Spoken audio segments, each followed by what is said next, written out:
जय हिंद दोस्तों तबीयत खराब होने की वजह से टेस्ट सीरीज की श्रृंखला जो हम लोग प्रारंभ किए थे वो बाधित हो गई थी, तो इसके लिए माफ़ी चाहते हैं। आज से ये जो है श्रृंखला कंटिन्यू चलेगी। अभी तक हम लोग 55 प्रैक्टिस सेट सॉल्व कर चुके हैं, ये 56वां प्रैक्टिस सेट है। इसका पीडीएफ निःशुल्क प्रोवाइड किया जा रहा है, तो आगे मैं बताऊंगा कि इसका पीडीएफ आप कैसे प्राप्त कर सकते हैं। तो चलिए सेशन को स्टार्ट करते हैं।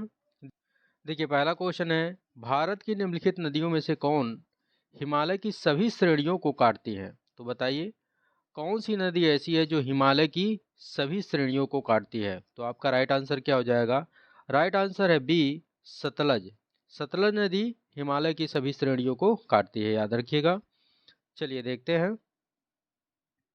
देखिए देखिए सतलज नदी हिमालय की श्रेणियों को काट करके गार्ज का निर्माण करती है, इसे भी याद रखिएगा। चलिए नेक्स्ट क्वेश्चन देखते हैं। देखिए क्वेश्चन नंबर 2 है, निम्नलिखित में से कौन सी नदियां बंगाल की खाड़ी में गिरती हैं? तो बंगाल की खाड़ी में गिरने वाली नदियों को पहचानना है और बताना है। तो देखिए गंगा नदी, ब्रह्मपुत्र नदी, गोदावरी नदी, महानदी, कृष्णा नदी और कावेरी नदी, ये सभी नदियां बंगाल की खाड़ी में गिरती हैं। लूनी नदी की बात करें तो ये गुजरात का जो कच्छ का रण है वहां पर जाकर के विलुप्त हो जाती है।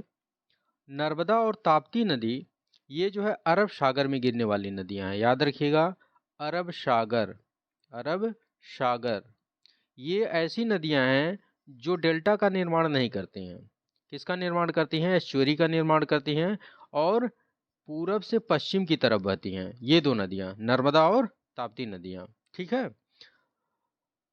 यदि आप मैपिंग वाला जो है सेशन नहीं देखे हैं तो मैपिंग वाला वीडियो जा करके आप लोग देख सकते हैं, प्लेलिस्ट में मिल जाएगा। वहाँ पर ये सब डिटेल में बताया गया है। तो नदी से संबंधित यदि कोई क्वेश्चन बनता है तो यदि एक बार वो वीडियो देख लेते हैं तो सारे क्वेश्चन को आप इजीली कर पाएंगे। तो आपका राइट आंसर क्या हो जाएगा? तो यहाँ पर राइट आंसर हो जाएगा आपका डी। ए और बी दोनों सही हैं। चलिए देखते हैं।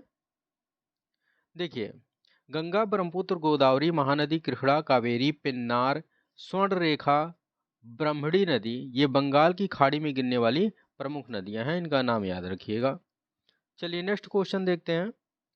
नेक्स्ट क्वेश्चन है, देखिए यहाँ पर ये हंगरी नदी है। हंगरी, ये जो है टाइपिंग मिस्टेक हुआ है, हंगरी नदी है।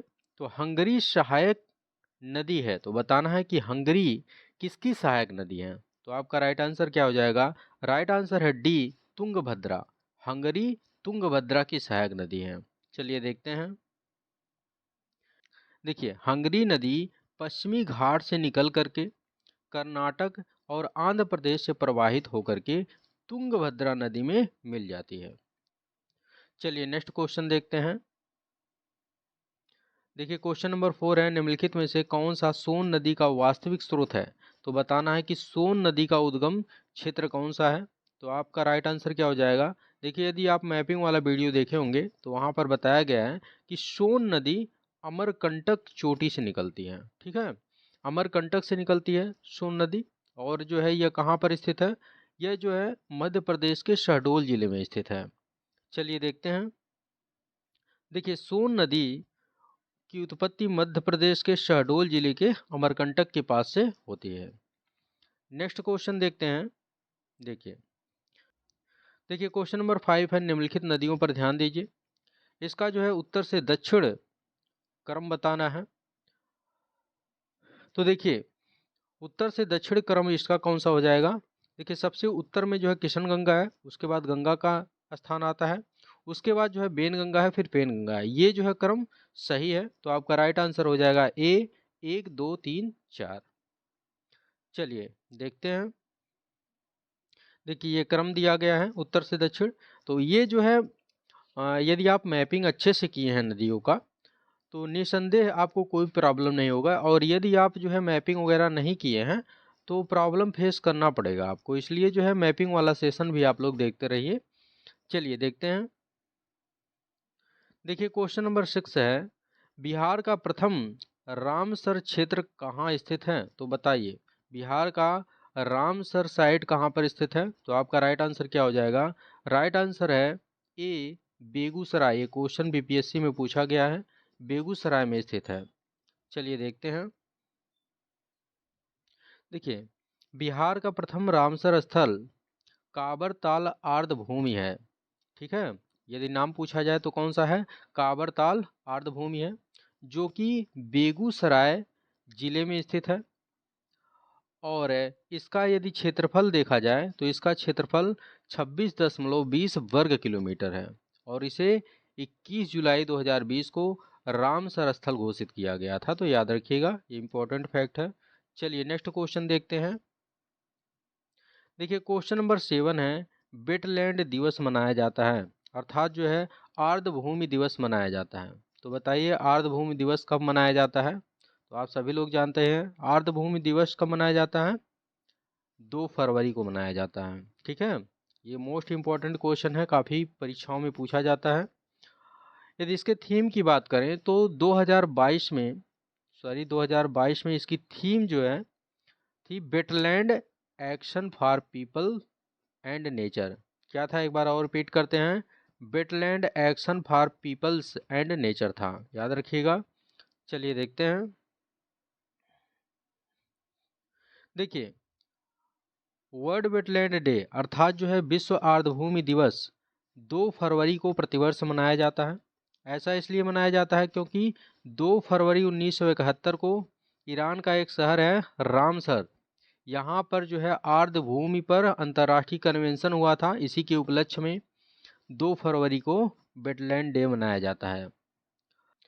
2021 में इसका थीम क्या था? तो 2021 में इसका थीम था आर्द्र भूमि और जल, और 2022 में थीम क्या था? Wetland action for peoples and nature, दोनों याद रखिएगा। चलिए नेक्स्ट क्वेश्चन देखते हैं।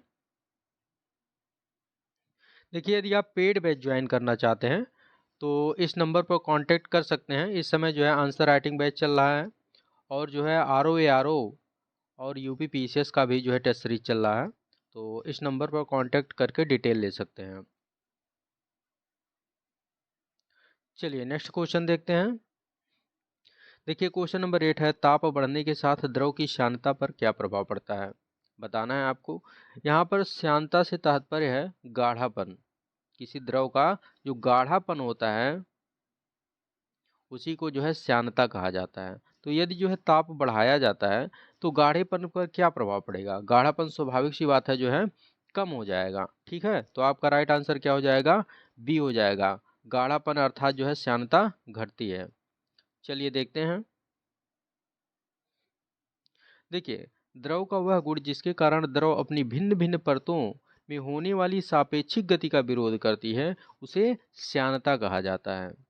द्रवों की श्यानता अर्थात जो गाढ़ापन होता है, यदि उसमें ताप को बढ़ा दिया जाए तो उसका गाढ़ापन क्या हो जाता है? घट जाता है। और यदि जो है ताप को कम किया जाए तो गाढ़ापन उसका बढ़ जाएगा। ठीक है, याद रखिएगा। इसी वजह से एग्जाम्पल से समझ सकते हैं कि जून माह में सीरा क्या हो जाता है? कम श्यान होता है, अर्थात जो है कम गाढ़ा होता है। और ठंडी में जनवरी और दिसंबर में क्या हो जाता है? ज़्यादा गाढ़ा हो जाता है, क्योंकि ठंड ज़्यादा होती है। चलिए देखते हैं। देखिए क्वेश्चन नंबर 9 है कि हवाई जहाज से यात्रा करते समय पेन से स्याही निकलने लगती है। ठीक है, तो ऐसा क्यों होता है? जब हम हवाई जहाज से यात्रा करते हैं तो पेन से स्याही निकलने लगती है। तो ऐसा इसलिए होता है क्योंकि वायुदाब में कमी हो जाती है। ठीक है, तो वायुदाब में कमी होने के कारण जो पेन के अंदर जो वायुदाब है और जो वातावरण का वायुदाब है उसके मध्य जो सामंजस्य होता है वो भंग हो जाता है, जिसके कारण जो है पेन से स्याही निकल जाता है। देखिए आपका राइट आंसर यहाँ पर ए हो जाएगा। चलिए देखते हैं। देखिए, जैसे जैसे हम अधिक ऊंचाई पर जाते हैं वैसे वैसे जो दाब होता है वो कम होता जाता है। ठीक है, और जब ऊंचाई पर हम पहुंच जाते हैं तो वायुमंडलीय दाब जो होता है वो कम हो जाता है, और पेन के अंदर जो स्याही का दाब होता है दोनों के मध्य जो साम्य होता है अर्थात जो सामंजस्य होता है वो भंग हो जाता है, जिसके कारण पेन के अंदर की जो स्याही होती है वो बाहर आ जाती है। ठीक है, चलिए नेक्स्ट क्वेश्चन देखते हैं। देखिए क्वेश्चन नंबर 10 है, ऑटोमोबाइल्स के हाइड्रोलिक ब्रेक के कार्य करने का सिद्धांत है। तो बताइए ऑटोमोबाइल्स में जो हाइड्रोलिक ब्रेक होता है वो किस सिद्धांत पर कार्य करता है। तो आपका राइट आंसर क्या हो जाएगा? राइट आंसर है डी, पास्कल का नियम। पास्कल के नियम पर हाइड्रोलिक ब्रेक जो है कार्य करता है। चलिए देखते हैं। देखिए, hydraulic brake, hydraulic press, hydraulic lift, ये जो होते हैं ये पास्कल के नियम पर कार्य करते हैं। तो याद रखिएगा, ये सीधे सीधे जो है क्वेश्चन पूछ लिया जाता है कि हाइड्रोलिक ब्रेक, हाइड्रोलिक प्रेस और हाइड्रोलिक लिफ्ट है किस सिद्धांत पर कार्य करते हैं। तो आपका राइट आंसर हो जाएगा पास्कल के नियम पर। चलिए देखते हैं। देखिए क्वेश्चन आप लोगों के लिए है, इसका आंसर आप लोगों को कमेंट बॉक्स में देना है और इसका पीडीएफ आप हमारे टेलीग्राम चैनल लक्ष्य पीसीएस से प्राप्त कर सकते हैं।